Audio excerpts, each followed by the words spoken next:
Hi everybody, it's Kris Hicks, Head of Press and Communications at UKIP. I'm joined once again with Carl Benjamin, UKIP member. Of course, there's a Tory leadership race going on right now. There's, I think, 11 different candidates. There's many candidates. It's almost looking like a UKIP leadership race, quite frankly, in that regard.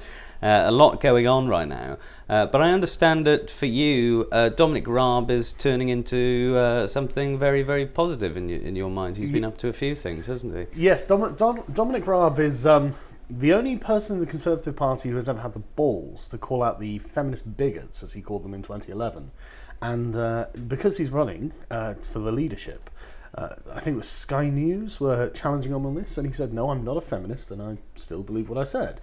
And I was in great joy when he said this. And now BuzzFeed have produced one of their slime pieces that makes Dominic Raab look really good, because in 2010 to 2012 he made various comments along the lines of we should abolish the Government Equalities Office, we should stop the gender pay audits, etc., things like this, essentially suggesting we remove feminist influence from the government structures of the country itself. And he is 100% right and has done nothing wrong. Well, you know, it's fascinating as well, this accusation. How can you not call yourself a feminist? How can you not be that thing? Which is quite, it's interesting because it's grounded on this assumption that if you don't call yourself a feminist, then you don't believe women should have a vote, that you don't believe in, you know, what the suffragettes did or anything like that. And of course, it's total nonsense. I mean, the real reason for the most part that obviously not just men, but many women don't today identify as feminists is because they view this kind of these later waves of feminism that have become increasingly radical. And they're saying, well, you know, I like your earlier work, but I'm sorry, but your later albums, we just got a bit wacky there. Well, it's entirely ideological now. I mean, women have as much self-determination as men in this country. You know, they have the same rights. In many spheres, women are actually privileged over men. When it comes to, for example, criminal sentences, women tend to get half the sentence a man gets for the same crime, things like this. Because we actually have quite patriarchal judges in that regard. They're quite traditionalist, and they tend to want to severely punish men and lightly punish women. I mean, you know, we've had newspapers just printing articles saying things like we should abolish women's prisons and things like this. And so they are anti-equality, and they parade around, they masquerade around under the guise of equality. And this is what Dominic Raab is actually addressing here when he says we need to get rid of this Equalities Office, because it's not promoting equality. What it's promoting is special privileges for women, because what they're looking at is the end result of a fair process and saying, well, this isn't giving us 50-50. And therefore, it must be the process that's the problem. But the thing is, I mean, the best example of this is the BBC with Carrie Gracie and the gender pay scandal at the BBC. It was no such scandal at all. She was working half of the hours on a less competitive position. She was in China and comparing herself to the Washington, D.C. correspondent, who was on air twice as often as she was, and she was complaining that she was only getting something like £120,000 a year, while he was getting £250,000 a year. So about half the pay, half the work, in an easier job. And the man had more experience as well. I can't remember who that was off the top of my head. And in the end, the BBC couldn't really do anything about this. There were three separate and independent inquiries into the BBC's pay structure, and they found absolutely zero evidence of sexism, of discrimination, in any way, 3 times.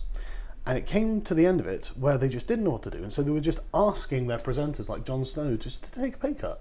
Just please, can you take a pay cut? And he did. And many of them did. And it was one of those things where you could see that they were licking their lips like the cats that got the cream, because there was no justice to this. The process was completely fair.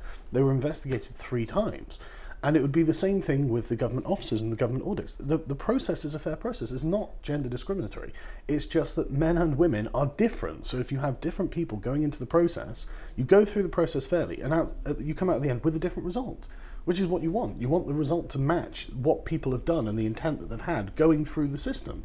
And the feminists look at the end result and say, well, this isn't exactly the same, therefore bigotry. Right. Sure. And that's why because biology, I suppose, has been brought up because women tend to have children and bring them up. Obviously, they tend to take breaks in their careers, and of course, this is something that's had UKIPers being shouted at on the TV in terms of this, you know, this pay gap side of things. And you know, again, a lot of it is that some women take time out of their careers for a number of years to raise it. Perfectly fine, brilliant. You know, you've taken time off work to raise a family. Men don't do that at nearly the same rate. So you know, it's actually more exaggerated than that as well.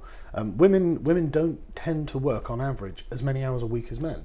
They're not as driven in careers as men, especially when, in a married couple, for instance, when the wife falls pregnant, the husband works more to provide more, obviously, because there's a shortfall in wages. So it's completely understandable. I mean, and for example, in Britain, women work, I think it's around 36 hours a week, whereas men work around 42 hours a week. It's a roughly 15% difference, and if you look at the gender pay gap figures, the aggregate total of men and women's earnings in the UK, it's about a 15% difference.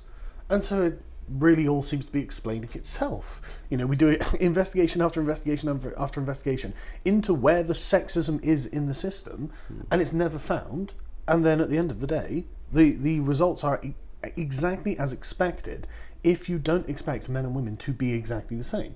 If you expect them to get the fruits of their labour, then they're all being paid fairly, or at least the majority, from what we can see, in our institutions. And what you can add to that as well, I mean, there are, you can break this down into different sectors, different types of jobs. I mean, there are women who are paid higher in certain types of roles than others, because there's simply more of a demand for them in a certain context, I would suspect that female models are paid even more than male models, although they get by a staggering amount. Right, staggering amount.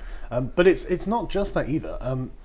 For example, women are now, I think, nearly 60% of students in universities now, and so men are effectively dropping out of higher education, whereas women are becoming a greater share.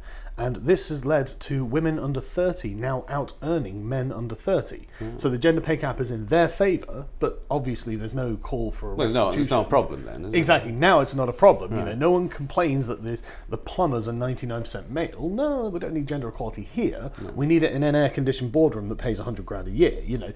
That's where we need the gender equality. So Dominic Raab is completely right to call all of this out as a kind of ideological social engineering by a bunch of supremacists. That's what they are. They're feminist bigots, exactly as he described them. He's right. And that is the principled liberal position to hold. Because the liberal position is to be concerned about the process, not the outcome. Because the idea of if you go through a fair process, then you have a fair outcome. That's how we know. Sure. But the feminists have got an ideological conception of the fair outcome. And so it doesn't really matter about the process as long as we get to that outcome. And it's a complete reversal of worldviews. And Dominic Raab is he's like the last principled conservative on this. He's the only It's almost become like an oxymoron at this stage. I mean, to say a principled conservative, especially in the Tory party. I mean, I thought they had all run out of backbone, but... Well, when Dominic Raab leaves the Conservative Party, he will have, so hopefully he'll turn his lights out on the way out. Yeah.